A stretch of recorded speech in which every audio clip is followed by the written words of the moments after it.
This is our double door sensor unit kit. Firstly, in the circuit you have your power supply, then your LED strips, and it has its own receiver which then connects to the two sensor heads. This allows LEDs to turn on and off when a door is opened and closed.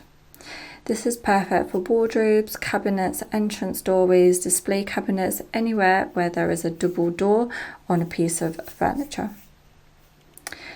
Once the circuit has power, you can see that when the sensor is covered, the LEDs are off. Then if you open one door or the other door, or both doors together, the LEDs would turn on until the door is closed. This has an 8 to 10 centimeter detection field and a 15 to 30 degree sensing angle. This has easy integration and works with constant voltage LED dimming power supplies with flicker-free dimming performance. The sensors are easy to install, discreet, and can fit perfectly within your furniture.